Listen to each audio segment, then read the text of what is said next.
মেদিনীপুর জেলার সোনার মানিক যুবকেরা, আব্বারা মায়েরা, আল্লাহ কোরআনুল কারীমে সূরা আলে ইমরানের 102 নম্বর আয়াতের শেষ অংশে বলছেন, ওয়ালা তামুতুন্না ইল্লা ওয়া আনতুম মুসলিমুন। বান্দা বান্দি মরতে যদি হয় পরিপূর্ণ মুসলমান না হয়ে মৃত্যুবরণ করো না। আমি বলছিলাম মুসলমান শব্দের অর্থ হলো স্বেচ্ছায় আত্মসমর্পণকারী। আমরা আল্লাহ এবং রসুলের কথা মতো চলার জন্য আত্মসমর্পণ যদি করতে পারি তবেই আমরা মুসলমানদের অন্তর্ভুক্ত হতে পারবো।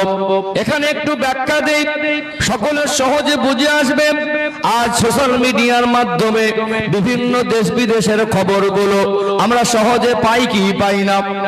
সবাই বলেন পাই কি পাই না?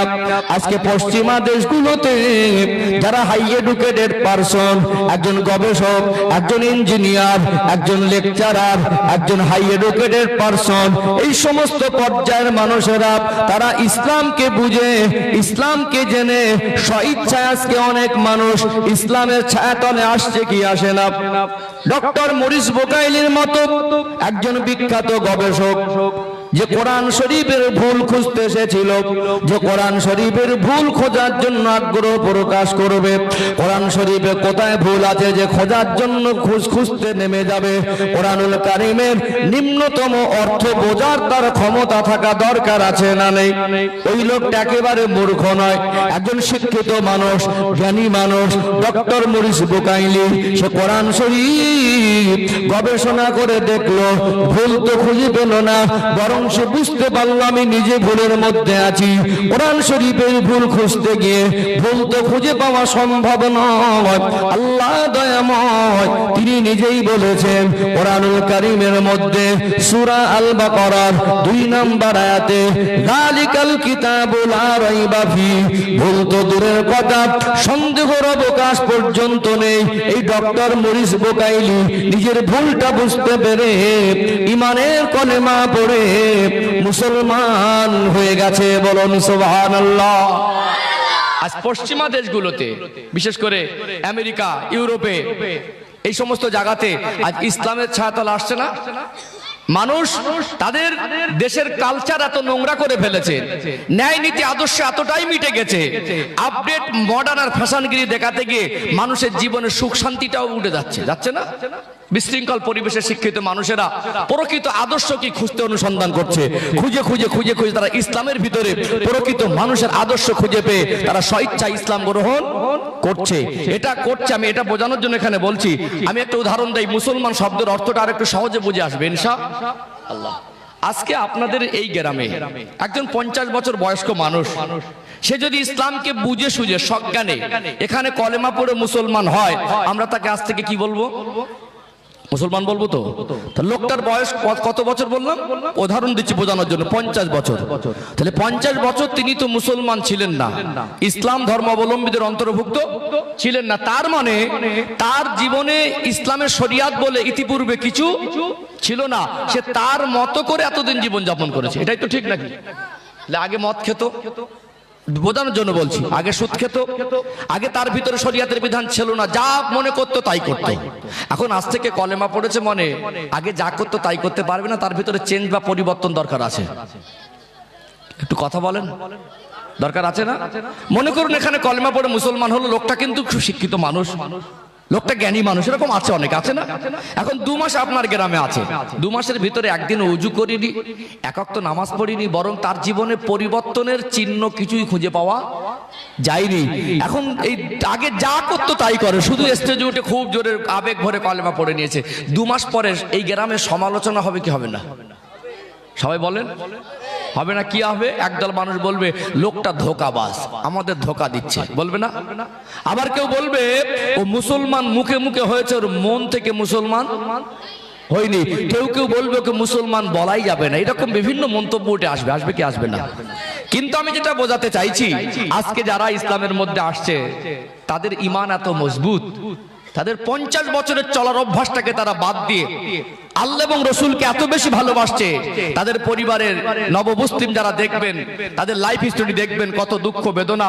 তাদের নিজের বংশধরকে ছেড়ে, ঘর বাড়ি ছেড়ে, অনেক ইসলাম মানার কারণে তাদের সবকিছু আলাদা হয়ে গেছে, সবকিছু ত্যাগ করতে হয়েছে। তারপরে কঠিন মুসিবত তাদেরকে আল্লাহ এবং রসুলের পথ থেকে বাইরে বের করতে পারিনি। তাদের জীবনে এমন পরিবর্তন, তারা ঠান্ডা বর্ষা বোঝে না, ফজরের নামাজে তাদের উঠতে কষ্ট হয় না, তাদেরকে মদ গাঁজা তাদের ধারে বাড়ে নিয়ে যেতে পারে না, বরং তাদের জীবনে পরিবর্তন দেখা যাচ্ছে। কিন্তু আমরা 50 বছর ধরে মুসলমান, 2 মাস নামাজ পড়েন এরকম মানুষ আছে না নেই?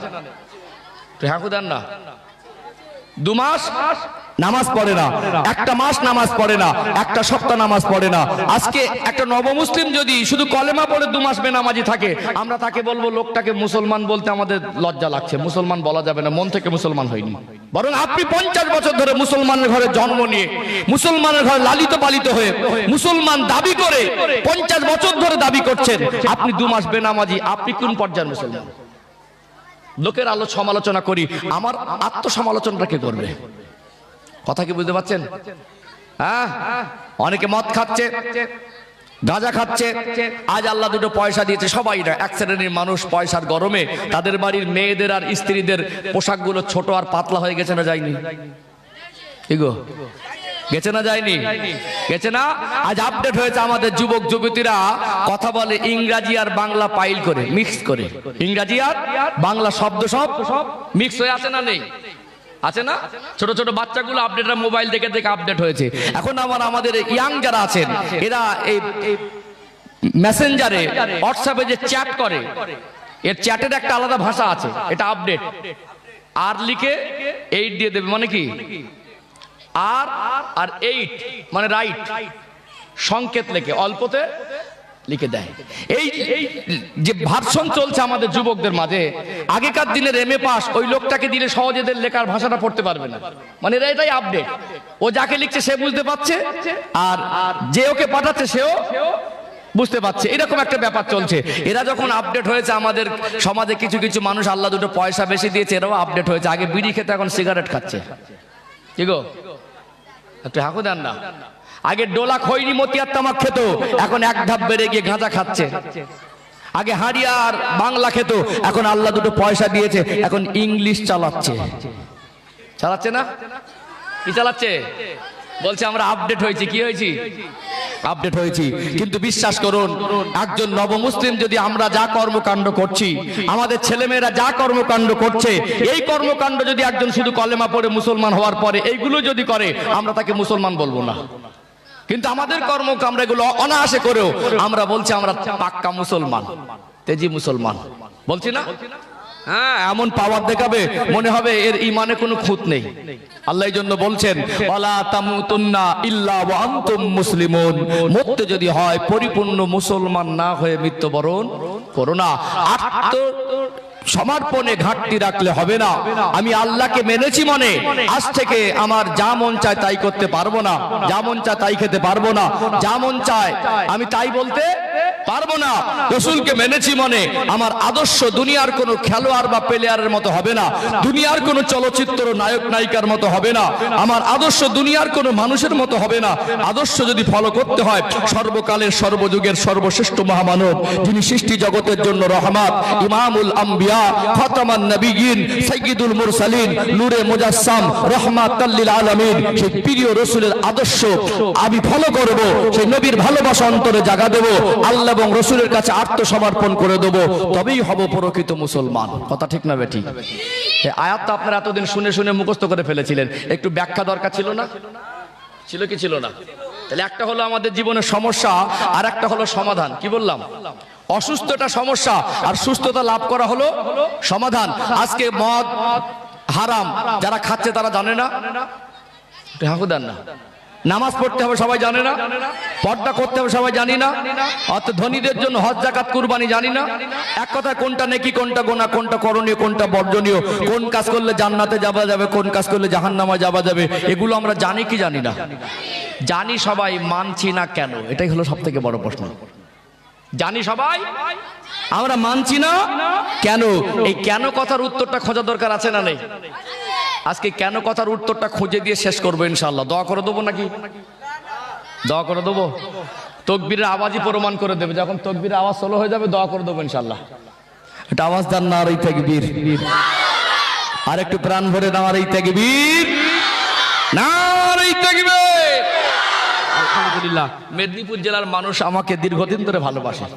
মেদিনীপুর জেলার মানুষ ভালোবেসে, এখানে দুটো কথা বলার হক আমার আছে বলে একটু মাঝে মাঝে বলি। কি গো, এটা কি রাগ করে বলা না ভালোবেসে বলা? ভালোবেসে বলা। একটা ছেলেকে, মেয়েকে বাবা মা যতটা বকার অধিকার রাখে, অন্য কেউ অতটা রাখে? সব থেকে বেশি ভালোবাসে মানুষ জাতির মধ্যে আল্লাহ এবং রসুলের পরে বাবার মা। ভালো বেশি বাসে বলে বলার হকটা বেশি। মনে রাখবেন, ওলামায়ে কেরামরা কওমের প্রতি ভালোবাসা আছে বলে ওলামায়ে কেরামদের দুটো কথা বলার হকও আছে। আলেমরা বললে যেভাবে সর্বস্তরের মানুষ সহ্য করে নেয়, অন্য ক্যাটাগরির মানুষ বললে মনে হয় এতটা সহ্য করতো না। আমরা শুধু শুনবো না, সাথে সাথে আমলে নিয়ত রাখবো। আল্লাহ আমল করার তৌফিক দান করেন, বলেন আল্লাহুম্মা আমিন। চলুন আরেকটু আলোচনা আগে বাড়াই নাকি ইনশাআল্লাহ? তাহলে আমাদের জীবনের সমস্যা কি? আমরা যা জানি সেগুলো আমল করতে পারছি না। এই আমল করব কিভাবে, সেই রাস্তা খুঁজে নেব, বলুন ইনশাআল্লাহ।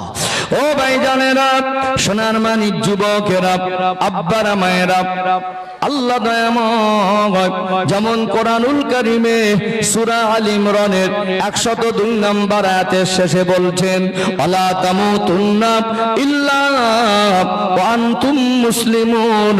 বান্দা বান্দি মরতে যদি হয় পরিপূর্ণ মুসলমান না হয়ে মৃত্যুবরণ করো না।